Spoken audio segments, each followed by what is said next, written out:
जय श्री राम, जय हनुमान, जय बागेश्वर धाम। आप सभी का स्वागत है आपके अपने चैनल भागवत पाठ में।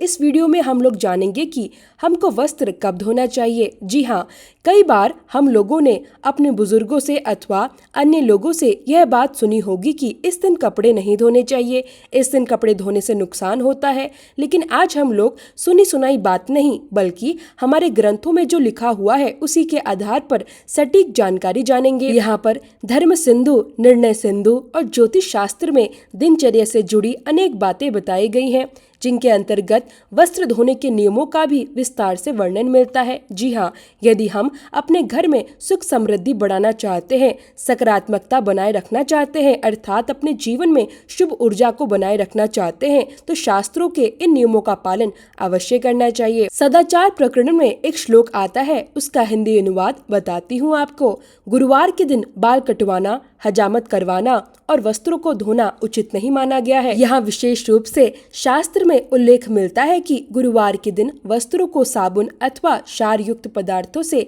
नहीं धोना चाहिए। अब क्षार क्या होता है? क्षार वह पदार्थ होता है जिससे मैल निकलता है। आज के आधुनिक समय में आप इसे साबुन, सर्फ या डिटर्जेंट कह सकते हैं। पहले के समय में लोग रीठा आदि प्राकृतिक क्षारीय वस्तुओं का उपयोग किया करते थे, इसलिए गुरुवार के दिन साबुन, सर्फ या किसी भी क्षार युक्त वस्तु का प्रयोग करके वस्त्र नहीं धोने चाहिए। ऐसा करने से क्या होता है? शास्त्र स्वयं बताते हैं, ऐसा करने से घर की लक्ष्मी का क्षय होता है और घर की समृद्धि प्रभावित होती है। शास्त्र हमें तिथियों के विषय में भी जानकारी देते हैं कि किन तिथियों पर वस्त्र नहीं धोने चाहिए। धर्म सिंधु और निर्णय सिंधु में यह श्लोक मिलता है, जिसका हिंदी अनुवाद आपको बताती हूँ। अमावस्या, संक्रांति और श्राद्ध के दिन वस्त्र धोने से बचना चाहिए। संक्रांति कब आती है यह मैं आप लोगों को पहले भी बता चुकी हूँ कि सामान्यतः हर महीने की 14 से 16 तारीख के बीच संक्रांति पड़ती है।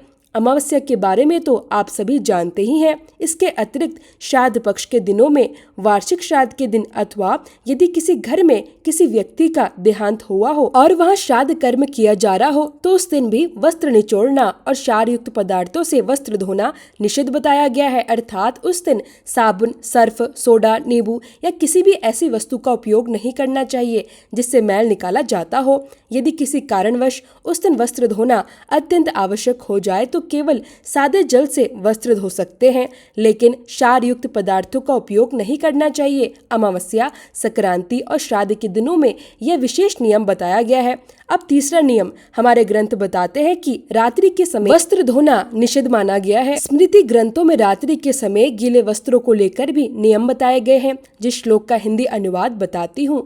रात्रि के समय न तो गीले वस्त्र पहनने चाहिए और न ही वस्त्र धोने चाहिए। विद्वान लोग रात्रि के समय अर्थात सूर्यास्त के बाद के समय को आसुरी शक्तियों अथवा नकारात्मक ऊर्जा का समय मानते हैं। शास्त्रों के अनुसार जो लोग रात्रि में गीले वस्त्र धारण करते हैं वह नकारात्मक प्रभावों से प्रभावित होते हैं। यही कारण है कि हमारे माता पिता और बुजुर्ग हमें हमेशा यह शिक्षा देते आए हैं कि सूर्यास्त होने से पहले बाहर सूख रहे कपड़ों को उतार लेना चाहिए। रात्रि के समय कपड़ों को बाहर रस्सी पर नहीं छोड़ना चाहिए। शास्त्रों का यह स्पष्ट निर्देश है कि रात्रि में कपड़े नहीं धोने चाहिए, गीले वस्त्र नहीं पहनने चाहिए और कपड़ों को बाहर नहीं सुखाना चाहिए, क्योंकि ऐसा माना गया है कि इस समय नकारात्मक ऊर्जा का प्रभाव बढ़ जाता है। अब शास्त्र हमें एक और महत्वपूर्ण नियम बताते हैं कि स्नान के बाद वस्त्र धोने का नियम रखना चाहिए। स्नान के बाद उतारे गए वस्त्र विशेष रूप से अशुद्ध माने गए हैं। उन्हें तुरंत धोने का संकेत आचारक ग्रंथ में मिलता है।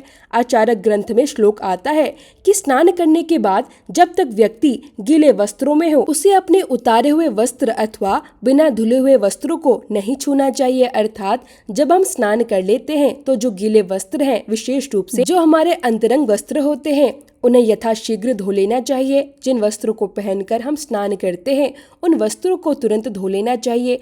कई लोग क्या करते हैं, स्नान के बाद अंतरंग वस्त्रों को अलग रख देते हैं और सोचते हैं कि बाद में धो लेंगे, लेकिन हमारे शास्त्रों में इसे उचित नहीं माना गया है। शास्त्रों के अनुसार ऐसे वस्त्र अत्यंत अशुद्ध माने गए हैं और जहाँ तक संभव हो अपने अतरंग वस्त्र स्वयं ही धोने चाहिए। प्रयास कीजिए कि अपने अतरंग वस्त्र किसी दूसरे व्यक्ति से ना धुलवाएं। शास्त्रों में कहा गया है कि ऐसा करने से पुण्य का क्षय होता है। अब अगला प्रश्न आ सकता है कि यदि एकादशी या अमावस्या के दिन वस्त्र धोने की आवश्यकता पड़ जाए तो क्या करना चाहिए?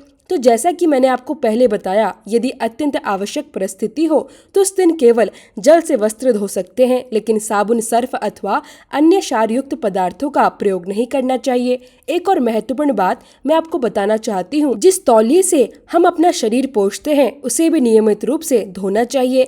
कई लोग क्या करते हैं, स्नान के बाद उसी तौलिए से सिर, हाथ, पैर और शरीर पोंछकर उसे वैसे ही रख देते हैं, लेकिन शास्त्रों के अनुसार जिस तौलिए से हम अपना शरीर पोंछते हैं उसे हमेशा स्नान के बाद धो देना चाहिए। इसके साथ ही कपड़ों को हमेशा सूर्योदय के बाद धोना चाहिए और सूर्यास्त से पहले धो लेना चाहिए। कपड़ों को सुखाने का कार्य भी यथासंभव धूप में ही करना चाहिए। अब अगला प्रश्न आता है कि जब ठंड का मौसम आता है तब क्या कंबल और स्वेटर भी रोज रोज धोने चाहिए जो ऊन से बने हुए हैं? तो इसका उत्तर है बिल्कुल नहीं। इसके विषय में अग्नि पुराण और याज्ञवल्क्य की स्मृति में उल्लेख मिलता है। अग्नि पुराण और याज्ञवल्क्य की स्मृति में कहा गया है कि यदि ऊनी वस्त्र गंदे हो जाएं तो उन्हें बार बार धोने की आवश्यकता नहीं होती। उन पर जल का छिड़काव कर देना, उन्हें धूप और स्वच्छ हवा दिखा देना ही पर्याप्त माना गया है। ऐसा करने पर वे शुद्ध माने जाते हैं। मैंने आपको अग्नि पुराण और याज्ञवल्क्य की स्मृति के आधार पर ही यह बात भी समझा दी है।